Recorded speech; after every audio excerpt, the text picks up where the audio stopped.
कोई किसी को सुख देता है, ना कोई किसी को दुख देता है। हम अपने द्वारा किए गए कर्मों के हिसाब से ही सुख और दुख पाते हैं, अपने हिसाब से। और जिसने जैसा कर्म किया है वैसा ही फल पाता। अगर आपने गलत नहीं किया है तो डरने की जरूरत नहीं है, और गलत किया है तो आप बच नहीं सकते। उसका परिणाम आज नहीं आएगा, कल आएगा, पर आएगा जरूर। जिसने किया हो, जैसा कर्म किया हो, उसे उसका परिणाम भोगना हो। एक बार एक कथा में महाराज जी ने यही बात बताई। एक संत ने बोला, जो कर्म करता है उसे ही उसका परिणाम भोगना पड़ता है, या अच्छा या बुरा, वो जैसा कर्म करे। एक व्यक्ति कथा सुना, सुन करके जाने लगा। उसे आम का बगीचा दिखाई दिया, सुंदर पीले पीले बड़े बड़े आम, रसदार। पानी आया, सुंदर सुंदर आम। इनका भी मन किया, जैसे आम देखा। अच्छा, देखने का काम हमारे शरीर में कौन सा अंग करती है? अब जोर से बोलते जाइए, ऐसा मत कहना हमें तो पता ही नहीं है। देखते किससे हैं? पर आंख जा सकती है क्या? तो जाएगा कौन? जोर से बोलते जाइए, जाएगा कौन? अरे हम नहीं, पैरवा न चल के जाएगा। आप तो जाएंगे, पर आपको लेके कौन जाएगा? कौन जाएगा? पैर। अच्छा, पैर जा सकते हैं आपको लेके, पर पैर तोड़ नहीं सकते। तोड़ेगा कौन? हाथ।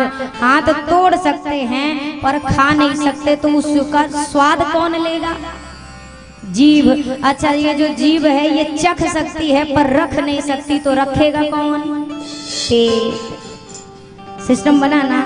देखा आंख ने, गए पैर, तोड़ा हाथ ने, चखा जीभ ने, रखा पेट ने।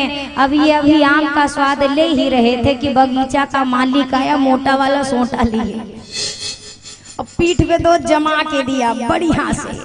और जैसे वो दो लाठी चिपकी, अब ये छनछनाते भागे वहां से। अब ये भागते भागते जाने लगे और कहने लगे, सब कथा झूठ है, कथा में कोई बात सही नहीं बताई जाती। कहा था महाराज जी ने कि जो करता है वो पाता है। अरे मेरे पीठ की क्या गलती थी जो पीठ को डंडा पड़ा? देखा आंख ने था, गए पैर थे, तोड़ा हाथों ने था, चखा जीभ ने था, रखा पेट ने था। पीठ तो हमारा बेकसूर था, इसको क्यों लाठी पड़ी? और ये रोते पहुंचा महाराज जी के पास, क्यों झूठ मूठ की कथा बांचते हो आप? गुरुजी ने कहा, पर भैया हुआ क्या ये तो बताओ। उन्होंने सारी कथा बताई। आम दिखा और देखने में आंख की गलती, जाने में पैर की गलती, तोड़ने में हाथ की गलती, चखने में मुंह की गलती, रखने में पेट की गलती। पीठ का कोनो कसूर नहीं था, पर दो लाठी चिपका दिया। बहुत दर्द हो रहा है। तब तक गुरुजी ने कहा, अच्छा पीठ पे लाठी पड़ी तो कैसा लगा? बोला, महाराज अभी तक सीधी नहीं हो रही है। बोला, दर्द हुआ? बहुत दर्द हुआ। अच्छा दर्द हुआ तो क्या हुआ? बोला, महाराज अरे हम रोना शुरू कर दिए थे वहीं पे। बोला, रोए तो कहाँ निकला? बोला, आंखों से आंसू निकल गया। बोला, वही बात है, देखा किसने था ये बताओ? आंख से आंसू निकले। बोला, तो आखिर में बात सिद्ध हुआ ना कि जिसने देखा था उसी को आंसू बहाने पड़े। जिसने जैसा कर्म किया है वैसा ही फल पाता। जो जैसा कर्म करता है अपने कर्मानुसार उसे फल मिलता है। भगवान हमारे कभी दुख नहीं देते। क्यों नहीं देते? क्योंकि ये आनंद का सागर है, ये सुख की राशि है। तभी तो राम कह दो और आराम मिल जाता है। आराम चाहिए जिंदगी में, किसको किसको चाहिए आराम? हाथ ऊपर करिए जिसको आराम चाहिए, सभी को चाहिए। अच्छा नीचे करिए। आराम के पहले ही शब्द में आता है आ, बड़ा की मात्रा आ है ना, और बाद में आता है राम। जीवन में जब जब आप कहोगे आराम, आओ राम, तब तब आपके जिंदगी में आराम अपने आप आएगा। आप राम को बुलाओ, राम के आने के साथ ही आराम आपके जीवन में आएगा। राम को दूर भेज के आराम की चाह में पड़े हैं, कहाँ से मिलेगा? जिसका डिपार्टमेंट है जब वही आपके नहीं है जीवन में, तो कैसे आपको आराम मिलेगा? बस में किसने किसने सफर किया? आप सोच रहे होंगे आज हम हाथ ज्यादा ऊपर करा रहे हैं, इसलिए कि गवाही आप ही दो, ताकि ये ना कह सको कि हमने कुछ झूठ बोला है। बस में किसने किसने सफर किया, हाथ ऊपर करिए। और जो नीचे किया सब हेलीकॉप्टर वाले, लगभग सबने किया, हमने भी किया। अच्छा, आपको आगे की सीट पे बैठना ज्यादा पसंद है कि सबसे पीछे वाली? किधर ज्यादा सही रहता है? आगे काहे हो, पीछे काहे नहीं? पीछे क्यों नहीं? अरे बताइए तो, पीछे क्यों नहीं? हाँ, धक्के लगते हैं, इतना सा धक्का भी जोरदार देता है और मूड़ी टकरा जाता है जाके ऊपर। क्यों? समझिएगा, आप अपनी यात्रा में ड्राइवर से जितनी दूरी बनाकर रखेंगे, आपको अपनी यात्रा में उतने ही धक्के खाने पड़ेंगे। और ड्राइवर के जितने करीब की सीट आप चुनोगे, आपको धक्के महसूस होने वाले। हमारे जीवन के ड्राइवर चालक हैं हमारे सरकार, और जब अगर सरकार के नजदीक रहेंगे तो आने वाले बड़े बड़े दुख के गड्ढे भी छोटे लगेंगे, और अगर इनसे दूरी बनाकर रखी है तो वो छोटे दुख के गड्ढे भी बड़े बड़े खाई जैसे नजर आने लगे। इसीलिए आप देखो, अगर कोई संसार में रहने वाला है, उसके जीवन में थोड़ा सा दुख आ जाए तो भी परेशान। किसी किसी का आपने देखा हो, छोटा सा फोड़ा भी हो जाता है तो उनको सालों साल झिला देता है, और किसी किसी का पूरा इतना बुरा भी चोट लगे, सब एकदम टनाटन आनंद में। अभी महासमुंद की कथा में मुझे एक भैया जी मिले, उन्होंने बोला, दीदी मेरा इतना भयानक एक्सीडेंट हुआ था, उनका ये जो जीभ तक है ना वो भी नई लगाई गई है ट्रांसप्लांट करके, पूरे जबड़े नए लगे हैं, पूरी बॉडी के कई सारे पार्ट जो कई जगह से फ्रैक्चर थे। लेकिन जब वो मिलने आए, उन्होंने कहा, दीदी मुझे लगता है भगवान ने दोबारा ये हाथ पैर मुझे कथा में नाचने और ताली बजाने के लिए दिए हैं। ये उनका भाव था। अब सोचिए, यही कोई अगला हो, वो भक्त हैं ठाकुर जी के, मानस का कीर्तन करते रहना, पाठ करते रहना, गांव में सत्संग करते रहना, जैसे आपके यहाँ कथा विराम के बाद रोज होता है, वो पूरे समूह के साथ करते हैं। अगर कोई दुनिया में रहने वाला केवल विषयों में जीने वाला भक्त होता तो वो क्या कहता, ये भजन करने का क्या फायदा, हमारा इतना बड़ा एक्सीडेंट हो गया। ये किसकी सोच होती? एक संसारिक मनुष्य की। पर भक्त अपने भगवान के किए गए हर चीज में अपना भला देखता है, हर चीज में अपना भला देखता है। ठाकुर जी के नामकरण के समय गुरुदेव ने कहा, महाराज ये आनंद का सागर है, सुख की परम राशि है, आपके इन ज्येष्ठ पुत्र का नाम मैं राम रखता हूँ। बोलिए राम लला सरकार की। इसके बाद अब किसकी बारी आएगी? किसकी आनी चाहिए? भरत जी की। विश्व भरण पोषण कर जोई, ताकरे नाम भरत अस होई। जो विश्व का भरण पोषण करने वाले हैं। अब भरण पोषण से तात्पर्य हम और आप अनाज से लेते हैं, क्योंकि अनाज हमारा भरण पोषण करते हैं, भोजन नहीं। भरत भैया भगवान के प्रेम की साक्षात प्रतिमूर्ति है, और जो भरत जी का नाम जपता है, भरत जी उसके हृदय को प्रभु के प्रेम से भरते हैं। इसी कारण से भरत जी का नामकरण हुआ, नाम रखा गया भरत। जो प्रभु का प्रेम हमारे भीतर भरे वो भरत जी कहलाए। तो जो इनका नाम जपेगा उसके हृदय में जीवन में प्रभु का प्रेम भरेगा, प्रभु का प्रेम। और सही कहो भैया, तो भगवान से प्रेम करने में जितना सुख है उतना सुख संसार में कहीं मिलने वाला नहीं है। दुनिया से हम प्रेम करते हैं तो मन में डर लगा रहता है, किस बात का?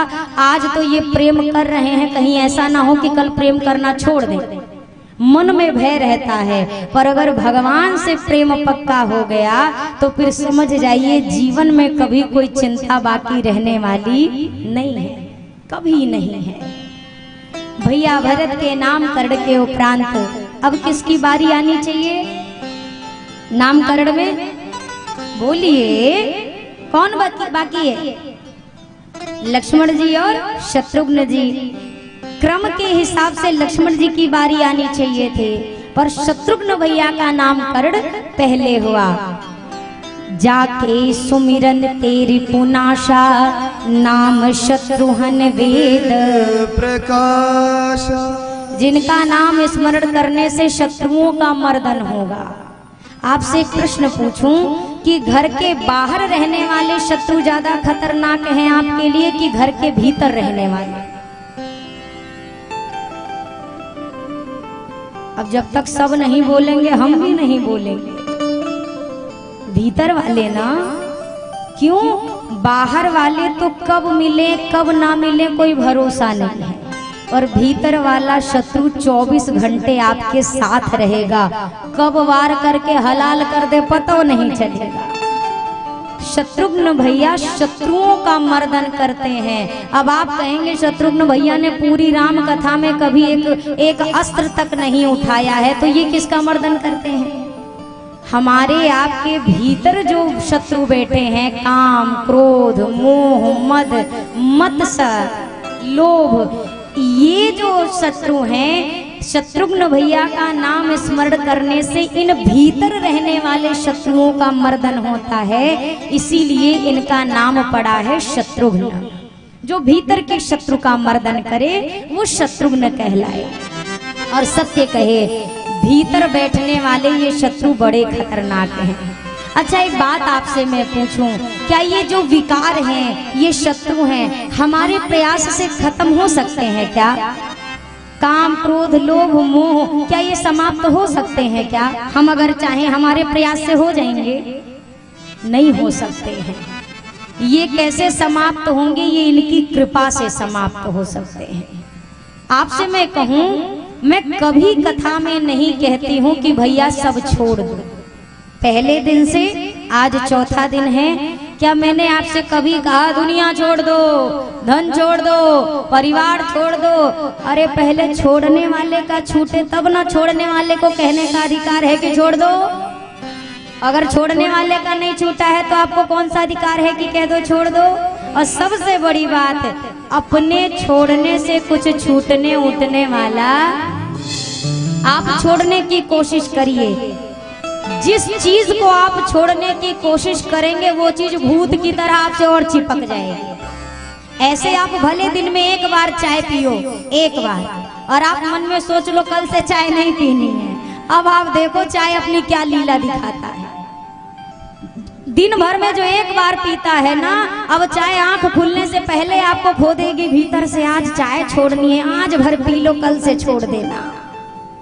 जिस चीज को आप और हम छोड़ने के पीछे जाते हैं वो चीज हमें और अपनी ओर आकर्षित करती है। इसीलिए मैं हमेशा छोड़ने की तरफ नहीं, पकड़ने की तरफ ज्यादा ध्यान देती हूँ।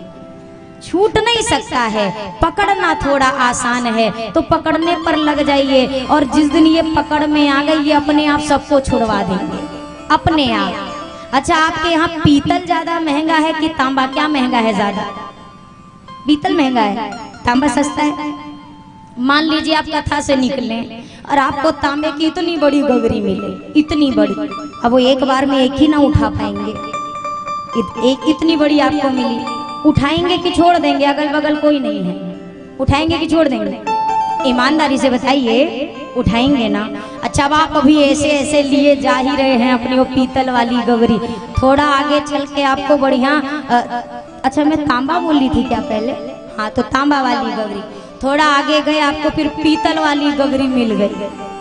अब आप क्या करेंगे? जल्दी बोलते जाइए, क्या करेंगे? तांबा वाली रखेंगे कि पीतल वाली उठाएंगे? बोलिए बोलिए। तांबा वाली? दोनों नहीं ले जा सकते, चालाकी नहीं करनी है, एक ही लेना है। तांबा वाली और पीतल वाली उठा लेंगे, बहुत सुंदर। थोड़ा और आगे चले, अब की बार आपको चांदी की बढ़िया इतनी बड़ी गगरी दिखाई दी, अब क्या करेंगे हो? अब क्या करेंगे? बोलिए। पीतल वाली ले जाएंगे कि चांदी वाली? हाँ, पीतल वाली छोड़ के चांदी वाली। अच्छा, फिर आप लिए लिए जाहिर है, अब की बार आपको सोना वाली मिल गई, अब क्या करेंगे? छोड़ देंगे? चांदी वाली छोड़ देंगे और सोना वाली थोड़ा आगे और चले, आपको बढ़िया हीरा लगे हुए गागर मिल गए, अब क्या करेंगे? बोलिए बोलिए, सोना वाली ले जाएंगे, हीरा वाली ले जाएंगे और सोना वाली छोड़ देंगे। अच्छा, ये जितनों को आपने पीछे छोड़ा है, क्या आपसे किसी ने कहा था कि इसको छोड़ दो? नहीं कहा ना, अपनी मर्जी से आपने छोड़ा ना। क्यों छोड़ा? जब आपको उससे अच्छा कुछ मिलता गया तो अपने आप वो चीज आपके हाथ से छूटती चली गई। अगर और कुछ अच्छा नहीं मिलता तो आप पकड़े रहते, लेकिन जब आपको उससे अच्छा उससे अच्छा उससे अच्छा मिलता गया, जब तांबा मिला था तो वही सबसे कीमती था, उसको छोड़ के जब पीतल मिल गया, अब तांबा हल्का हो गया, पीतल ले लिया। अब पीतल सबसे महंगा लग रहा है, पीतल के बाद जब चांदी मिल गई तो अब चांदी सबसे महंगी लगने लगी, पीतल भी सस्ता हो गया। और चांदी लेके खुश भये ही थे कि सोना मिल गया। अब जो चांदी अब तक कीमती थी, अब चांदी सस्ती लग रही है, अब सोना कीमती हो गया। और सोना सबसे कीमती लिए गदगद जा ही रहे थे, लेकिन जब हीरे की मटकी मिल गई तो अब सोना भी फीका और सस्ता लग गया और हीरे का गागर आपने अपने पास रख दिया। समझिएगा, जीवन में आप कुछ स्वतः छोड़ने के पीछे मत मन मस्तिष्क को लगाइए। आप राम नाम को पकड़ कर रखिए और ठाकुर जी के उस स्वर्ण जड़ित तो छोड़ दो, इन नीलमणि रघुनाथ जी के प्रेम की कीमत जिस दिन समझ में आएगी, ये जितने विषय के तांबे पीतल सोने चांदी है अपने आप छूटेंगे, कुछ करने की आवश्यकता नहीं है। इनकी कृपा से छूटेंगे, हमारे प्रयास से नहीं छूटेंगे। क्योंकि जिसने जिसने भी जबरदस्ती छोड़ा है उसने तो घर छोड़ दिया, पर घर ने उसको नहीं छोड़ा। एक व्यक्ति घर छोड़ करके चला गया जंगल में, और जब मिले किसी से मिले तो कहे 2 साल से ऊपर हो गया घर छोड़े हुए, करोड़ों की संपत्ति को लात मार के यहाँ आया हूँ जंगल में। जिससे मिले यही बात कहें। एक दिन एक महात्मा जी से मिले, यही लाइन उन्होंने फिर बोली, महाराज अरे ऐसे वैसे थोड़ी ना बना हूँ बैरागी, 2 करोड़ की संपत्ति को लात मार के आज यहाँ जंगल में रह रहा हूँ। तब तक महात्मा जी ने कहा, महाराज जी आपने लात तो मारी, पर हमें लगता है आपकी लात ठीक से लगी नहीं है, क्योंकि लग गई होती तो आपको याद नहीं रहती कि आपने कितने की संपत्ति को लात मारी है। आज भी अगर आपको 2 साल की गिनती याद है, इसका मतलब आप जंगल में हो पर मन अभी भी वहीं पर है। आपको मैं वास्तविक घटना बताऊं जो मेरे आंखों देखी है, मैं किसी किसी कथा में चर्चा भी करती हूँ। हमारी माता जी है ना, मेरी माँ के मायके के तरफ से एक आए थे बाबूजी, बहुत छोटी थी तब मैं, उतनी कथाएं भी तब नहीं कर रही थी, बहुत कम उम्र थी। तो वो आए अचानक, बोला अब तो हमको बस सब छोड़ के भजन ही करना है, अयोध्या आ गए। 1 महीना भी मुश्किल से नहीं रहे। एक संत के यहाँ बाबूजी ने उनको रखवाया और 1 महीना भी नहीं हुआ, एक दिन वो रोते रोते घर वापस आए। बाबूजी ने कहा क्या हो गया, कोई दिक्कत? अब हमसे नहीं रहा जा रहा है। बाबूजी ने कहा क्या हुआ? कह रहे हम यहाँ अयोध्या के बानर को अपना बच्चा लिए देख रहे हैं तो हमको हमारे नाती पोता याद आ रहे हैं। अब सोचो कैसा वैराग्य होगा, जिनको बानर देख के अपने नाती पोता की याद आ रही है, वो मन कभी वैरागी अपने बल से होगा क्या? कभी नहीं हो सकता है। और मैं निवेदन करूं, मुझे लगता है वैराग्य तन से ज्यादा मन से होने का विषय है। व्यक्ति चाहे तो मन से वैरागी हो जाए तो वो महल में रहकर भी परम संत हो सकता है, और अगर मन का वैराग्य नहीं है तो जंगल में जाके भी ये मिल जाएंगे, इस बात की कोई गारंटी नहीं है। मिलने वाले को महल में मिल गए और ना मिलने वाले को जंगल में भी ये नहीं नजर आया। जिन्होंने जिस रूप में जो चाहा दर्शन उसे मिला है, भक्तों से अपने प्रभु का ऐसा ही सिलसिला है। तट पर किसी को राही मझधार में मिलेगा, पाना है अगर प्रभु को तो प्यार में, सिर्फ प्यार में। कण कण में ढूंढो पूरे संसार में मिलेगा, हर जगह वो है। पर मनुष्य जीवन पर्यंत कहता रहता है, कहाँ हो प्रभु।